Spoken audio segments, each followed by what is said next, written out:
أعوذ بالله من الشيطان الرجيم بسم الله الرحمن الرحيم اللهم صل على محمد وآل محمد الإمام المهدي وسلم تسليما. Assalamu alaikum wa rahmatullahi wa barakatuh. My dear sister and companion Tiffany. Alaikum salam wa rahmatullahi wa barakatuh, dear Father. Thank you for joining me. Thank you so much for having me here today. Father, if I may ask you, I would like to ask your stance on the current global conflict between Iran and Israel and the United States, which has just taken military action. If you could clarify your stance on this matter, it would be appreciated.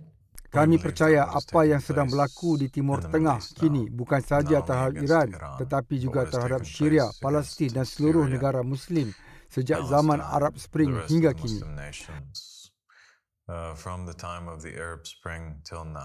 Malah sejak kewafatan Nabi Muhammad SAW hingga kini adalah hukuman Tuhan terhadap Muslim kerana perbuatan tangan-tangan mereka sendiri.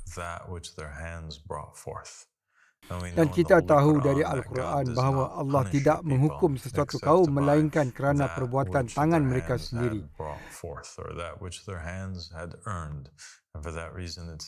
Dinyatakan bahawa kerosakan telah zahir di darat dan di lautan disebabkan apa yang dilakukan oleh tangan manusia. Kami percaya Allah tidak menghukum sesiapa pun kecuali setelah diutus seorang rasul atau pemberi peringatan.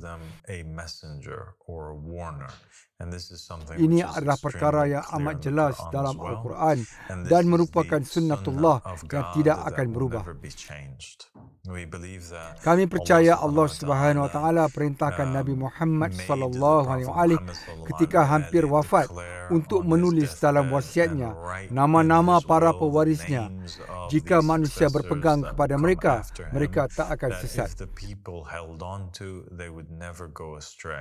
Malah Imam Ali bin Abi Talib alaihissalam berkata, jika umat Islam berpegang kepada wilayahnya dan para pewarisnya, mereka akan menikmati rezeki dari atas dan bawah mereka. Negara-negara Islam akan makmur dalam segala aspek.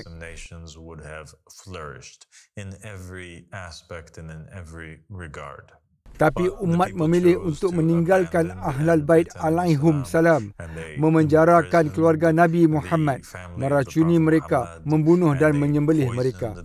Maka mereka telah menanggung kemurkaan Tuhan. Mereka telah lakukan dosa yang lebih teruk dari yang dilakukan Yahudi. Sins which were much worse than that which the Jews have committed. The Muslims Umat Islam sering menyebut firman Allah Subhanahu Wa Taala di dalam Al-Quran.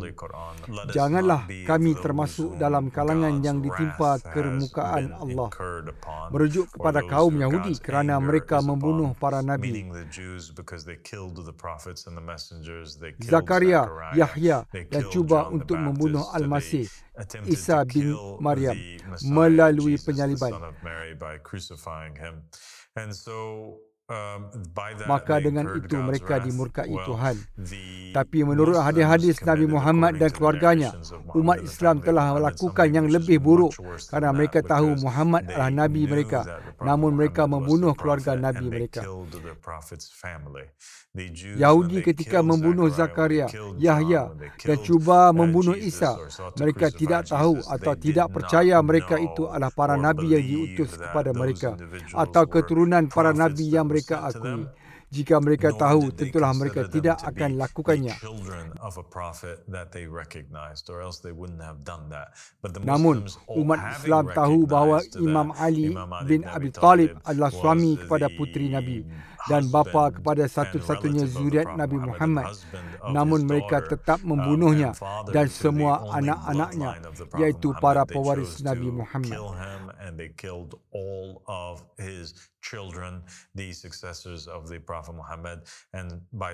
Maka dengan perbuatan itu, hadis-hadis menyebut dengan jelas bahawa umat Islam berada dalam laknat. Solat mereka tidak diterima tanpa wilayah Ahlul Bait alaihum salam.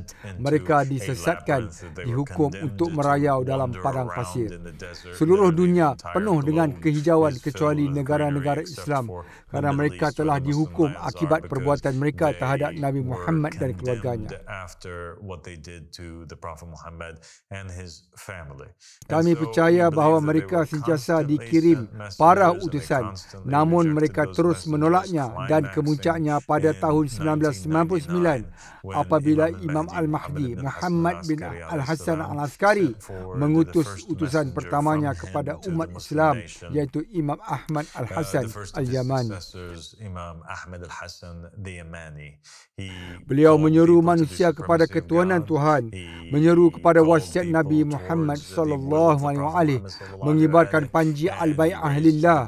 Beliau mempamerkan ilmu dan hadir di atas nama ayahnya, Imam ke-12. Tapi umat menolaknya dan mereka cuba membunuhnya. Penolakan oleh mereka ini berterusan terhadap utusan kedua, iaitu Al-Qaim dari keluarga Muhammad Abdullah. Maka dengan itu, mereka telah menjatuhkan hukuman besar ke atas diri mereka sendiri. Inilah sebabnya semuanya berlaku kini. And that is the reason why this is taking place right now. Inilah sebab mengapa negara-negara Islam ini jatuh.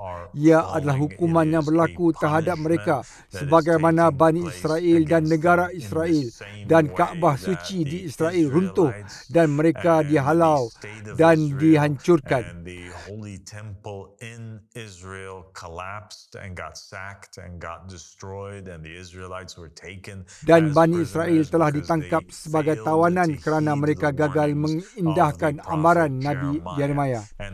Dari menganggapnya Nabi, mereka sebaliknya menuduhnya Nabi palsu, dan mereka menafinya dan mengejeknya dan memenjarakannya. Mereka lakukan yang sama kepada para utusan dari Imam Al-Mahdi. Mereka berusaha memenjarakan mereka, memfitnah dan membunuh mereka. Mereka mengeluarkan fatwa terhadap mereka. Para ulama terhadap dakwah kami, para ulama di Iran, mereka telah menghasilkan dokumentari. Negara Iran sendiri menerbitkan dokumentari terhadap kami, pengikut kami, dan terhadap Ahmad Al-Hassan alaihi salam. Para ulama negara tersebut mengeluarkan fatwa menentang kami dan menghalalkan darahnya. Mereka mengebom rumahnya. Ini memaksa beliau meninggalkan Iraq. Mereka lakukan perkara yang sama dan sedang dalam proses lakukan perkara yang sama terhadap saya. And they have done the same and are in the process of doing the same with me. Melalui semua fitnah, pembohongan dan pembunuhan watak saya yang telah mereka cuba lakukan sejak bertahun yang lalu. Akibat penolakan wasiat Nabi Muhammad dan penolakan utusan Imam Al-Mahdi, mereka juga menolak Imam Al-Mahdi sendiri. Imam Al-Mahdi menganggap negara Iran sebagai musuhnya. Maka apa yang berlaku terhadap Iran hari ini adalah kerana Tuhan menggunakan tentera asing, seperti mana dia telah menggunakan Nebuchadnezzar dan bangsa Babylon untuk menghancurkan bangsa yang memberontak di Yerusalem pada zaman Jeremiah. And the Babylonian disbelieving peoples to go through and to destroy Jerusalem. Dalam hadis Ahlul Bait, Tuhan berfirman, penzalim itu adalah pedang Tuhan yang digunakan untuk membalas dendam terhadap musuhnya. Lalu dia akhirnya membalas dendam terhadap pedang atau penzalim itu sendiri. Begitulah yang berlaku kini. Tuhan gunakan Amerika Syarikat dan membuat mereka menuntutnya seperti yang dituntut oleh Nebuchadnezzar pada zaman Jeremiah, iaitu merekalah hukuman terhadap Iran.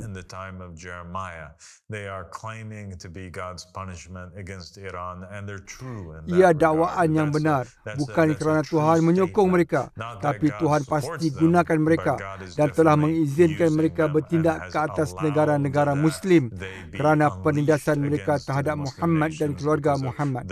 Dan mereka memerintah dan menindas rakyat atas nama Muhammad dan keluarga Muhammad alaihissalam.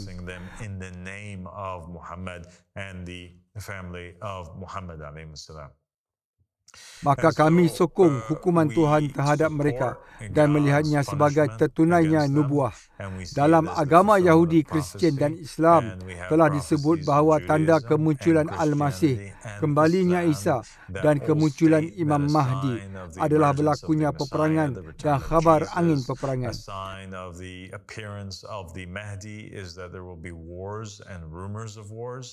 Kami melihat ini sebagai proses semula jadi yang mesti berlaku dan patut menggembirakan Syiah.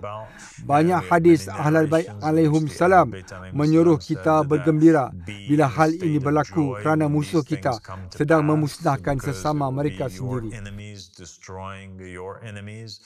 Semua ini berlaku untuk menyediakan jalan bagi Imam Al-Mahdi alaihi salam. Semuanya dilakukan untuk menonjolkan dakwah Imam Al-Mahdi.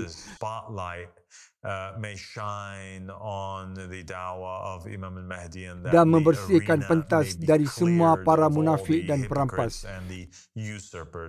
Ini adalah masa yang menakjubkan dan kami nasihati pengikut kami agar lakukan seperti yang diperintahkan oleh Ahlul Bait alaihim salam di kala ini, iaitu berdiam dan berpegang teguh kepada imam zaman dan tak melibatkan diri atau memusnahkan diri mereka dengan menyokong rejim-rejim zalim yang palsu ini, yang sebenarnya adalah musuh Muhammad dan keluarga Muhammad alaihim salam.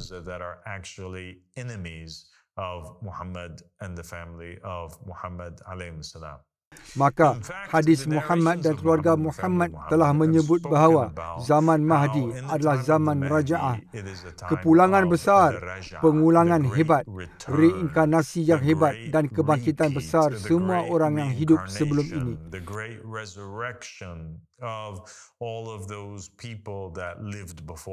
Terdapat hadis-hadis yang menyebut bersama Al-Qaim ila Al-Husain, anak Ali, Al-Miqdad dan Abu Dhar, 7 orang yang tidur dan sebahagian dari Nabi Bani Israel seperti Yusha bin Nun.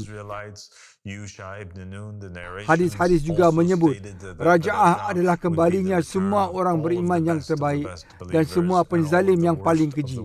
Maka kami percaya bahawa Khamenei sebenarnya adalah salah satu penzalim kuno yang wujud di zaman Nabi Muhammad sallallahu alaihi wasallam. Dia adalah kepulangan Kisra, Raja Parsi Purba yang zalim, iaitu musuh kepada Nabi Muhammad sallallahu alaihi wasallam dan keluarganya. Ali Khamenei adalah kepulangannya kini. Kami percaya hadis-hadis itu jelas menyebut bukan saja individu akan kembali, tapi empire juga. Itulah sebabnya terdapat hadis yang menyebut bahawa pada zaman Mahdi akan berlaku kebangkitan semula empire Umayyah dan empire Abbasiyah.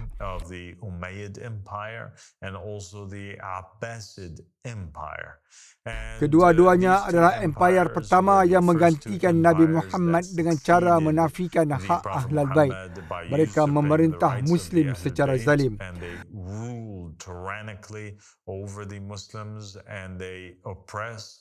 Mereka menindas, menyerang, menyembelih dan membunuh ramai bangsa asing yang lain serta menakluk dan memerintah banyak wilayah lain di atas nama Islam melalui kekejaman semasa penaklukan oleh Muawiyah dan seumpamanya.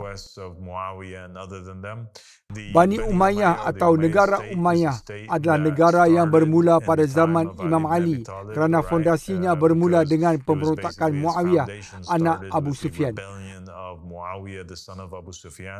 Maka dia telah mendirikan negara Umayyah. Ia terus memerintah untuk tempoh yang lama sehingga Abbasiyah memberontak terhadap mereka dan mereka menubuhkan yang kononnya empire Islam kedua, empire Abbasiyah, lebih zalim dari empire Umayyah. Beza antara mereka ialah salah satunya, empire Umayyah telah menafi hak pemerintahan Muhammad dan keluarga Muhammad dan mendakwa pemerintahan atau pewarisan selepas Nabi Muhammad boleh pergi kepada sesiapa sahaja. Kerana itu Abu Bakar, Umar, Uthman, Muawiyah, semua yang tidak mempunyai hubungan dengan Nabi, mereka akhirnya memerintah. Para khalifah selepas itu. Empayar Abbasiyah berjaya memberontak dan meraih sokongan dengan menggunakan nama Ahlul Bait secara licik dan menipu. Mereka bawa slogan seperti pemerintahan milik Al-Muhammad atau balas dendam untuk keluarga Muhammad. Mereka berjanji akan menyerahkan kekhalifahan kepada pewaris dan pengganti yang sah bagi Nabi Muhammad. Tapi akhirnya mereka lakukan hal yang sama seperti Umayyah, memenjara para imam dan mengambil hak kekhalifahan untuk diri mereka. Dan kedua-dua empayar ini kita lihat wujud semula pada zaman hari ini, di zaman Mahdi, dalam bentuk rejim-rejim yang memerintah umat Islam. Kita ada rejim-rejim Syiah yang memerintah, bermula dengan negara Iran yang mempunyai banyak proksi di Syria, Lebanon dan sebagainya. Iran mendakwa sebagai negara Imam Mahdi, mendakwa memerintah atas nama Ahlul Bait alaihum salam, mendakwa sebagai negara Ahlul Bait alaihum salam. Tapi mereka tak pernah serahkan pemerintahan kepada Imam ke-12. Mereka terus memerintah atas nama Ahlul Bait alaihum salam sambil menyatakan sesiapa yang menentang rejim Iran telah menentang Tuhan. Dan jika Imam Mahdi menentang negara Iran, dia sepatutnya dikorbankan kerana nyawanya sepatutnya menjadi tebusan bagi penubuhan daulah ilahi yang adil. Dan kerana mereka percaya mereka telah memiliki daulah ilahi itu, iaitu negara Ahlul Bait, iaitu negara Iran, maka rakyat sepatutnya lebih setia kepada negara Iran berbanding Al-Mahdi sendiri. Dengan itu, mereka telah menjadikan Muhammad dan keluarga Muhammad musuh dan mempamer warna sebenar mereka dan menunjukkan diri mereka sebagai ular. Mereka menunjukkan diri sebagai serigala berpakaian bulu biri-biri dan mereka menunjukkan diri mereka sebagai haiwan yang lapar kuasa dan sanggup mengorbankan berjuta-juta nyawa Syiah demi kekuasaan mereka sendiri. Kami lihat betapa pengecutnya mereka ketika berdepan serangan terhadap setiap sekutu mereka. Mereka terpacak dan tidak lakukan apa-apa ketika rakyat Palestin atau kumpulan yang mereka sokong di Palestin diserang. Kami lihat mereka senyap ketika rejim Syria yang menjadi sekutunya turut tumbang. Mereka senyap ketika milisya yang mereka tubuhkan di Lebanon dihancurkan. Kini mereka dapati diri mereka sendirian tanpa seorang pun berdiri di sisi. Dan mereka juga sedang dihukum di tangan musuh sebagaimana Allah Subhanahu Wa Taala telah hukum Bani Israel sebelum ini. Maka inilah musuh-musuh Muhammad dan keluarganya dan negara-negara Muslim yang lain, iaitu negara-negara Sunni pula, tidak lebih dari kebangkitan semula Empayar Umayyah. Sekali lagi, para pemimpin Muslim hari ini yang mendakwa Muhammad dan keluarganya tidak berhak memerintah dan siapa saja boleh jadi pemimpin. Mereka adalah kebangkitan semula pemerintahan jenis ini. Semua pemimpin Muslim kini adalah pengkhianat. Tiada seorang pun ada kaitan dengan Imam Al-Mahdi alaihi salam. Kami sebagai agama, dakwah dan para utusan Imam Al-Mahdi kepada manusia menyeru semua agar menjauhkan diri dan menyaksikan bagaimana Allah Subhanahu Wa Taala membuka jalan bagi Mahdi. Tanpa Mahdi dan para pengikutnya berbuat apa-apa selain berdakwah. Inilah yang kami lakukan dalam fasa ini. Nabi Muhammad SAW ketika baginda diutus, baginda berdakwah secara aman selama 13 tahun tanpa mengangkat senjata, walaupun para sahabatnya dibunuh dan disyahidkan. Sehinggalah ketika seluruh komuniti Muslim dan agama Islam hampir pupus akibat serangan angkatan tentera Quraisy, barulah selepas 13 tahun itu Nabi terpaksa mempertahankan dirinya seperti itu juga kami hadir. Kami datang secara aman. Kami membawa misi menyampaikan agama Islam, bertoleransi walaupun diludahi dan dilempar batu dan dihina. Kami hadir secara ini dan kami tidak pernah bersekutu dengan mana-mana penzalim.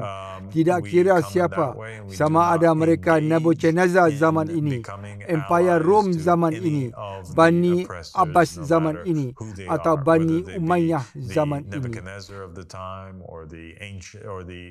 The Roman Empire of the time, or it's the Bani Abbas of the time, or the Kami datang dari Allah Subhanahu wa taala.